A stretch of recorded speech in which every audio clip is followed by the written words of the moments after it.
আমরা প্রতিনিয়ত মুসুর ডাল যেভাবে রান্না করি সেভাবে একদিন না করে একবার এইভাবে মুসুর ডাল বানিয়ে দেখুন, খেতে কিন্তু মন্দ লাগবে না। নমস্কার দর্শক বন্ধুরা, রিয়াস কিচেনে আপনাদের সবাইকে স্বাগত। তো প্রথমেই যেহেতু মুসুর ডাল দিয়ে রেসিপিটা তৈরি করব, তাই প্রথমেই নিয়ে নিয়েছি মুসুর ডাল। এবার এটাকে জল দিয়ে ভালো করে ধুয়ে নেব। মুসুর ডালটাকে ভালো করে জল দিয়ে ধুয়ে পরিষ্কার করে নিতে হবে। ধোয়ার পর আমি অন্য একটি পাত্রে তুলে রেখে দেব। এর জন্য একটা প্লেট নিয়েছি। এবার এই প্লেটের মধ্যে ডালটা দিয়ে দিলাম।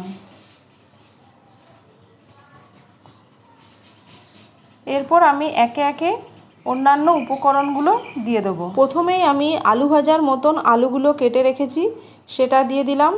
এরপর দিয়ে দেবো পেঁয়াজ, একটা বড় সাইজের পেঁয়াজ কুচি কুচি করে কেটে রেখেছি, সেটা দিয়ে দিলাম। একটা গোটা বড় টমেটো দিয়ে দিলাম। এরপর দিয়ে দেবো 4টে কাঁচা লঙ্কা।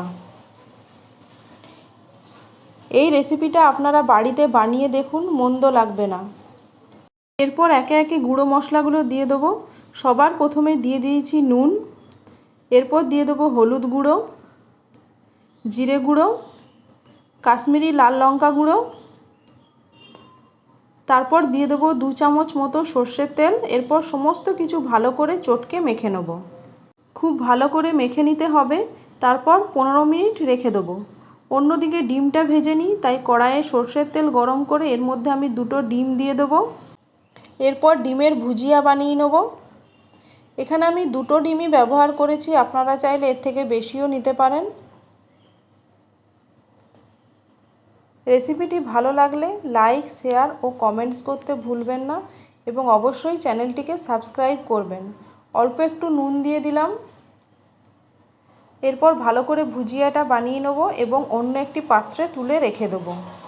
ভুজিয়াটা তৈরি হয়ে গেছে, তাই অন্য একটি পাত্রে তুলে রেখে দিতে হবে এবং ওই কড়াইয়ের মধ্যেই সর্ষের তেল গরম করে আমি 5 ফোড়ন দিয়েছি। এরপর দিয়ে দেবো আমি আদা এবং রসুন কুচি। অল্প একটু ভাজা ভাজা হলে ডালটা মেখে রেখেছিলাম সেটা দিয়ে দেবো। এখন এই মাখা ডালটাকে 2 মিনিট মতো ভেজে নিতে হবে।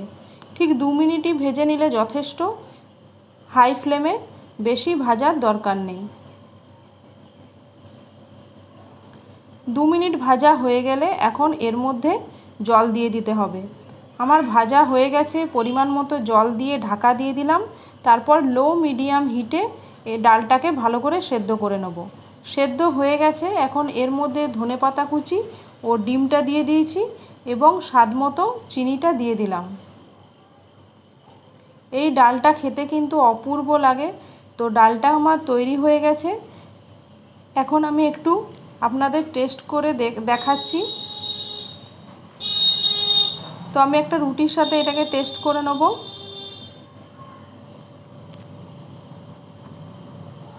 দেখুন কি সুন্দর দেখতে হয়েছে ডালটা।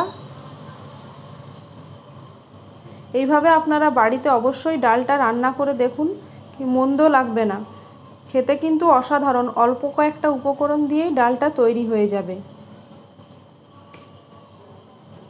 তো এরপর আমি খেয়ে আপনাদের বলবো কেমন হয়েছে। একটুও মিথ্যে কথা বলছি না, খেতে কিন্তু দারুণ হয়েছে। আপনারা এইভাবে অতি সহজে মুসুর ডালটা তৈরি করে নিতে পারেন। রেসিপিটি ভালো লাগলে চ্যানেলটিকে লাইক, শেয়ার, কমেন্টস ও সাবস্ক্রাইব করতে ভুলবেন না। আবার অন্য একটা রেসিপি নিয়ে